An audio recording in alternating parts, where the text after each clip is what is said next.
Thank you, everybody, for coming to the wedding. We really appreciate you celebrating the beginning of our life together.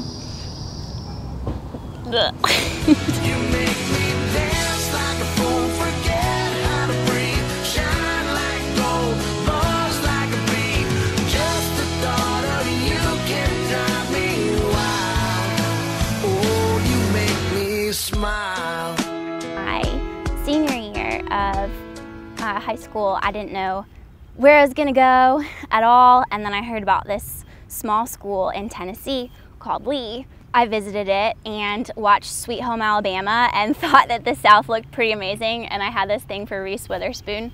I went to a Lee Day my junior year in high school, and I loved it. You know, Pastor Scott and everybody had gone there, so it seemed like the right place for me. But how I met Cale was at Lee. We have to go to chapel. So I was like, well, why don't I just get paid for going to chapel? So I applied to be a chapel usher.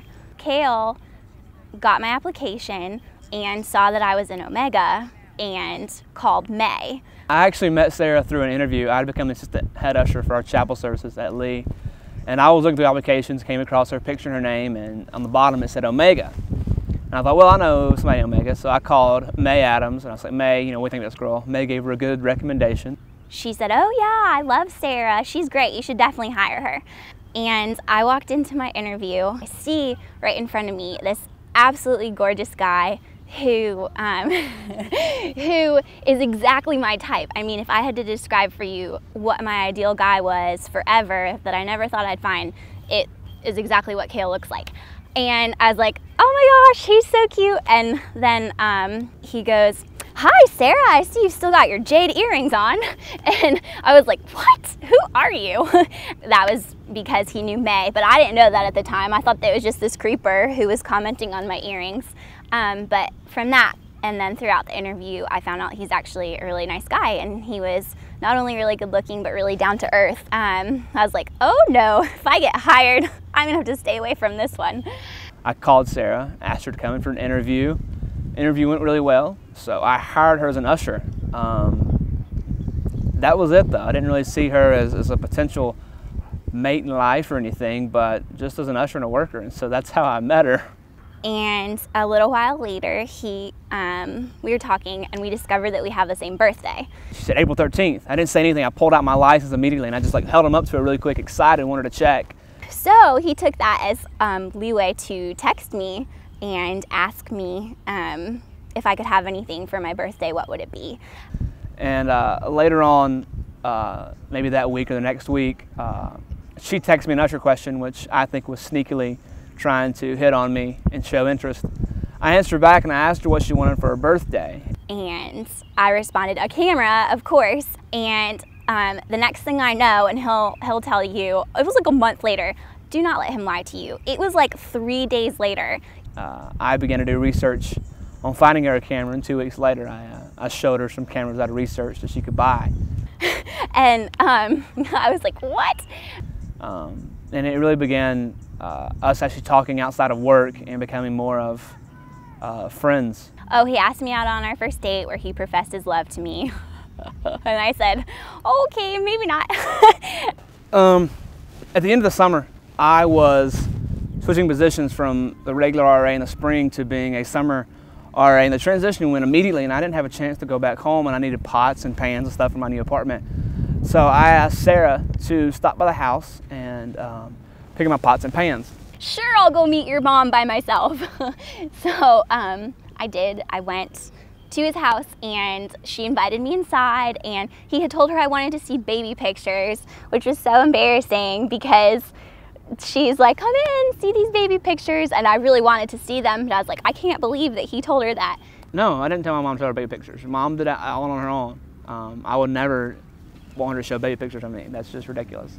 So I get out to my car and Cale is calling me before I can even look at my phone. I haven't turned my car on, so I don't know what time it is. And he's like, have you been in my house for 2 hours? I didn't hear back from her for 2 hours. And I'm like, what is going on? How much is she finding out about me? You know, is she still liking me? Is this gonna work out? She was like, I really liked your mom and everything went really well, but man, I was so nervous. I think that moment though was probably the biggest break of my life, because I think in that moment when she started to she really liked me and wanted to be with me, so Mom, thanks. But it wasn't really until I went to Italy that I knew that I wanted to, well, that I knew that I loved him and that I wanted to marry him. When she left, I missed her something terrible, and we just had started dating, and I thought, man, that's how ridiculous is this? I really miss this girl. And I was just kind of listening to worship music. This song came on, and it's by Eddie James. It's called I Am. It's not this big special song, but it was to me at the time. I just had this moment. I really felt like we were meant to be together, and I just reflected on our whole lives being apart and how God had prepared us for each other. And when she got back, it was such a relief to my heart and to me, because I really did miss her, and I wanted her to be back. I came back from Italy, and he kind of had the same moment when I was gone on another trip in Connecticut. I was like, man, I really, really like this girl. And I really began thinking about the future, and I realized, I think this is love. So she got back from Connecticut. That's when I came back, and he told me that he loved me. So we went to Chattanooga, and got finished eating. I took her out to the river, and we were looking over the river, and I sheepishly said something to the degree of, I think I love you.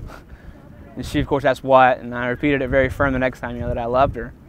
In Chattanooga, overlooking the Tennessee River, which was actually the most romantic spot that anything has happened, including the engagement.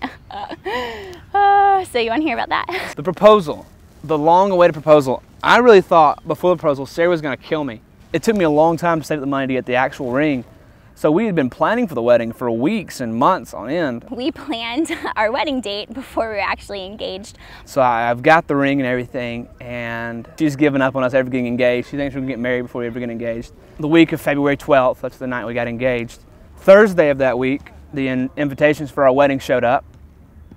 So now Sarah's got more dirt on me than ever, because she's like, the invitations beat you, ha ha ha. Little does she know, I know that I have her ring and that she's getting proposed to the next day. So she came home from work, and we were texting and talking the whole time, and she was texting me, and she got closer, and we were supposed to meet up at her house and watch movies, which is typical of what we do. And, I'm eating an orange, totally unsuspecting. I see a note on my door as I pull up, and I'm like, oh, what do the neighbors have to say now? And it didn't even occur to me. I know he's about to propose, but I see a note on the door. And so I walk up, and it says, go inside and press the play button. So when she finally gets there, I hide in her roommate's bedroom, and I hear her outside the door, and she shows up, and I hear, oh my God, oh my God. I hear the door open, followed by a few more, oh my God. Oh my God, it's for me. My moment in the song and the video, when that moment comes, I come out. And he comes around the corner expecting me to be bawling, and I'm like, hey! When I open the box, I'm trying to give out all of my heartfelt emotions, and she's so excited that I don't get any of my speech out. Everything that I worked hard for completely went down the tubes, and I just got out that I wanted to be with her the rest of my life, and I loved her. I was just like, he's holding the ring. And he asked me to marry him, and I said yes. I think she remembered some sort of yes or okay. She was too excited about the ring at the point in time. I wanted to put it on Facebook before we called the family, and I made her call her mom first, because that's the most important thing, is tell your mom what's going on. So that was the proposal.